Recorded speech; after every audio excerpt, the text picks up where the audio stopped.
do you want to play it? Because we can work things out. This is football, but do you want to play it? I don't want you to come back 6 months and be like, man, I never liked playing it. I love playing it. I'm having a lot of fun, and I think it's been a big refocus for me as far as my body and my mind. Was there a part of you that was initially reluctant to switch over to center, being that you've mostly played guard and then also played tackle a little bit at Cal?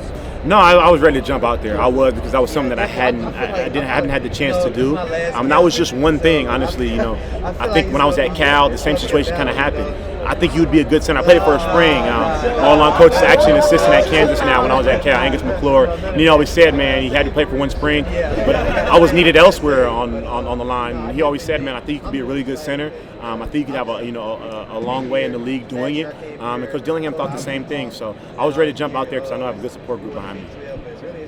Have there been any previous players at Arizona State, predating your time here on the offensive line that the coaches have brought back to meet with you guys? Anybody that stood out, previous Sun Devil offensive linemen, as people that you kind of try to model your game after, and maybe some of the all-time Sun Devil great offensive linemen that you're trying to meet kind of the standard that they set?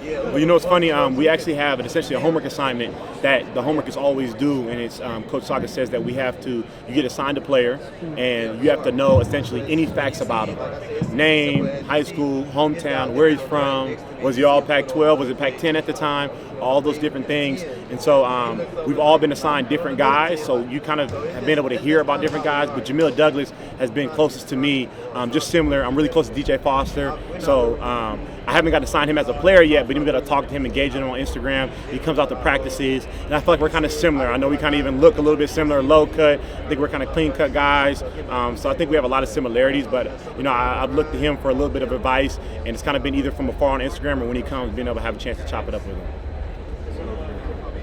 Super fight with Life for Sports. I just want to ask, what is Life for Sports pretty good. Life for Sports. What is the ASU offensive line's motto, and what does it stand for? 1SB. 1SB is something that we created really last year between essentially that whole offensive line with the leaders last year, me, Lee, Josh Atkins, Max, Kyle Scott. We thought about some K. Briggs, Emmett Bowe, and we kind of talked about that, and 1SB stands for One Snap Brotherhood. And essentially what that means is that we're signing a contract for one snap, no matter what happened to play before. It doesn't matter. No matter if you got beat, no matter if you made a play, we're signing a one snap contract each and every play, and we're going to do whatever we need to do to make this thing happen. Who came up with that? Just you guys? It was just a group. He said we had to come up with something. It's obviously a new team. It has to be a model to come with, and that's something we live by. So if you go through a couple of Instagrams and you see some of the offensive linemen, you see the 1SB, that's what it stands for. And Saga told you to come up with something? Come up with something. You better create it. Just come up with something. You guys have more mottos and taglines than any team I think I've ever seen. Now, you should see the handshakes we have at JT. We have more handshakes than we do mottos. I bet you do. 100%. As an experienced guy, when you're playing with an experienced quarterback, what are the kind of things that stand out as the benefits of having a quarterback that's experienced behind you? I think for Sam, he's an emotional guy. So I think being his piece. I think the second part of that is that he's playing with so much passion. Let that passion go. He's going to be frustrated. He's going to be frustrated if a snap might be perfect. He's going to be frustrated. There's a lot of times, even in the spring, I'm talking like, what's the problem? And it was just the wide receiver. You know what I'm saying? So that's the relationship that we have. And so I'm like, man, I'm going to let you be you. Just let me know what it is. Whatever you need, I'm going to fix it. That's what's supposed to be the quarterback and center relationship. But with him having experience, I think more it's about just adjust. You know what I'm saying? Continue to raise that standard. But he's not there yet. He's not where he needs to be.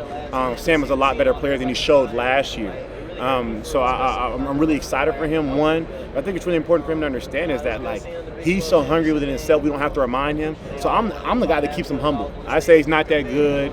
I say he doesn't look good. I say his hair doesn't look good. I'm the hater for Sam Leavitt all the time because he needs. So I'm the one that he can laugh to and be like, man, you hit on me all the time. I'm like, yeah, 'cause I just think you're cool. You're whatever, man. You're whatever to me. You know what I'm saying? Everybody else can say you this quarterback, whatever. You look good. I think you look okay. I think you look average. You think you played good? I think you played okay.